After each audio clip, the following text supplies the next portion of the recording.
بسم اللہ الرحمن الرحیم۔ شروع اللہ کا نام لے کر جو بڑا مہربان اور نہایت رحم فرمانے والا ہے۔ محترم ناظرین السلام علیکم۔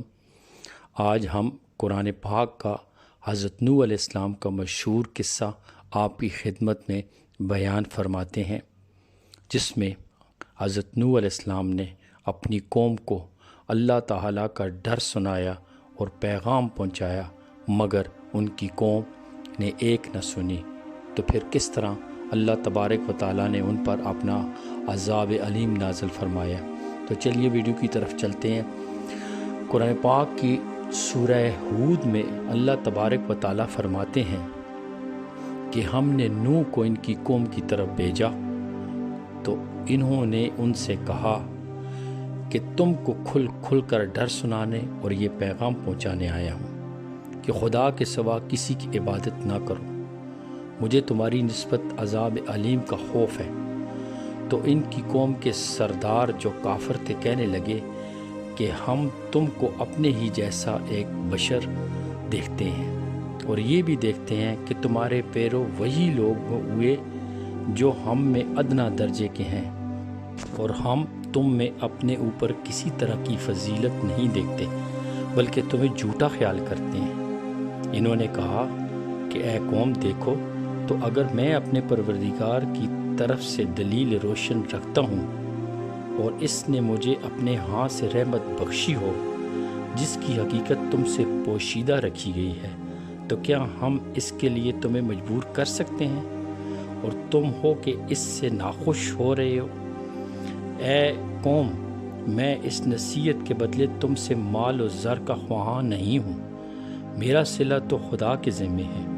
اور جو لوگ ایمان لائے ہیں میں ان کو نکالنے والا بھی نہیں ہوں، وہ تو اپنے پروردگار سے ملنے والے ہیں، لیکن میں دیکھتا ہوں کہ تم لوگ نادانی کر رہے ہو۔ اور برادران ملت، اگر میں ان کو نکال دوں تو عذاب خدا سے بچانے کے لیے کون میری مدد کر سکتا ہے؟ بھلا تم غور کیوں نہیں کرتے؟ میں نہ تو تم سے یہ کہتا ہوں کہ میرے پاس خدا کے خزانے ہیں، اور نہ یہ کہ میں غیب جانتا ہوں، اور نہ یہ کہتا ہوں کہ میں فرشتہ ہوں، اور نہ ان لوگوں کی نسبت جن کو تم حقارت کی نظر سے دیکھتے ہو یہ کہتا ہوں کہ خدا ان کو بلائی یعنی اعمال کی جزائے نیک نہیں دے گا۔ جو ان کے دلوں میں ہے اسے خدا خوب جانتا ہے، اگر میں ایسا کہوں تو بے انصافوں میں ہوں۔ انہوں نے کہا کہ نوح تم نے ہم سے جھگڑا تو کیا اور جھگڑا بھی بہت کیا، لیکن اگر سچے ہو تو جس چیز سے ہمیں ڈراتے ہو وہ ہم پر لا نازل کرو۔ نوح نے کہا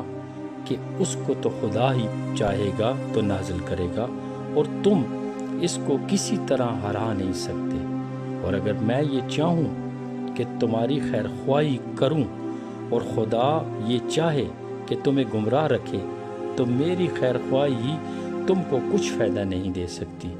وہی تمہارا پروردگار ہے اور تمہیں اسی کی طرف لوٹ کر جانا ہے۔ کیا یہ کہتے ہیں کہ اس پیغمبر نے قرآن اپنے دل سے بنا لیا؟ کہہ دو کہ اگر میں نے دل سے بنا لیا ہے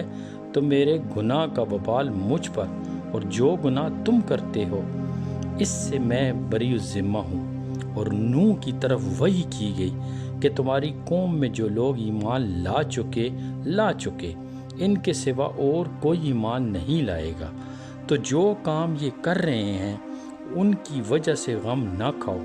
اور ایک کشتی ہمارے حکم سے ہمارے روبرو بناؤ، اور جو لوگ ظالم ہیں ان کے بارے میں ہم سے کچھ نہ کہنا، کیونکہ وہ ضرور غرق کر دیے جائیں گے۔ تو نوح نے کشتی بنانی شروع کر دی۔ ان کی قوم کے بڑے بڑے سردار ان سے تمسخر کرتے، اس لیے کہ وہ کشتی جنگل میں بناتے تھے، پانی سے دور رکھتے تھے کہ کشتی تو بناتے ہو، پانی کہاں ہے، اور تانا دیتے تھے کہ پہلے نبی تھے اب بڑھی بنے ہو۔ نوح علیہ السلام نے کشتی 2 برس میں بنائی جس کی لمبائی 300 گز تھی، اور بعضوں نے کہا ہے کہ 1200 گز لمبی اور 50 گز چوڑی، اور بعضوں نے لکھا ہے کہ کہ 600 گز لمبی اور 30 گز اونچی اور ایک کول میں 33 گز ہے، اور اس کے سوا اور بھی روایتیں ہیں، اور اس کے 3 درجے بنائے، اور حکم الہی سے سب قسم کے جانوروں میں سے ایک ایک جوڑا جمع کیا، اور پرندوں کو نیچے کے درجے میں رکھا، اور درندے اور چوپائے بیچ کے درجے میں رکھے، اور آدمیوں کو مائع اسباب و سامان کھانے پینے کے اوپر کے درجے میں جگہ دی۔ یعنی اللہ کا نام لو کشتی چلانے کے وقت اور ٹھہرنے کے وقت، اور بعضوں نے کہا ہے کہ اللہ کے نام سے ہی کشتی کا چلنا اور ٹھہرنا، کیونکہ حدیث شریف میں آیا ہے کہ جب چاہتے تھے کہ کشتی چلے تو بسم اللہ کہتے تھے، اور جب چاہتے تھے کہ کشتی ٹھہر جائے تو بسم اللہ کہتے تھے۔ اللہ تبارک و تعالی قرآن پاک میں آگے فرماتے ہیں کہ جب ہمارا حکم آ پہنچا اور تنور جوش مارنے لگا تو ہم نے نوح کو حکم دیا کہ ہر قسم کے جانداروں میں سے جوڑا جوڑا یعنی 2 جانور، ایک ایک نر اور ایک ایک مادہ لے لو، اور جس شخص کی نسبت حکم ہو چکا ہے کہ ہلاک ہو جائے گا، اس کو چھوڑ کر اپنے گھر والوں کو اور جو ایمان لایا ہو اس کو کشتی میں سوار کر لو۔ اور ان کے ساتھ ایمان بہت ہی کم لوگ لائے تھے، اور نوح نے کہا کہ خدا کا نام لے کر کہ اسی کے ہاتھ میں اس کا چلنا اور ٹھہرنا ہے، اس میں سوار ہو جاؤ، بے شک میرا پروردگار بخشنے والا مہربان ہے۔ اور وہ ان کو لے کر طوفان کی لہروں میں چلنے لگی۔ لہریں کیا تھی کہ گویا پہاڑ تھے۔ اور اس وقت نوح نے اپنے بیٹے کو جو کشتی سے الگ تھا پکارا کہ بیٹا ہمارے ساتھ سوار ہو جاؤ اور کافروں میں شامل نہ ہو۔ اس نے کہا کہ میں ابھی پہاڑ سے جا لگوں گا، وہ مجھے پانی سے بچا لے گا۔ انہوں نے کہا کہ آج خدا کے عذاب سے کوئی بچانے والا نہیں اور نہ کوئی بچ سکتا ہے مگر جس پر خدا رحم کرے۔ اتنے میں دونوں کے درمیان لہر حائل ہوئی اور وہ ڈوب کر رہ گیا، اور حکم دیا گیا کہ اے زمین اپنا پانی نگل جا، اور اے آسمان تھم جا، تو پانی خشک ہو گیا اور کام تمام کر دیا گیا، اور کشتی کوئی جودی پر جا ٹھہری، اور کہہ دیا گیا کہ بے انصاف لوگوں پر لعنت۔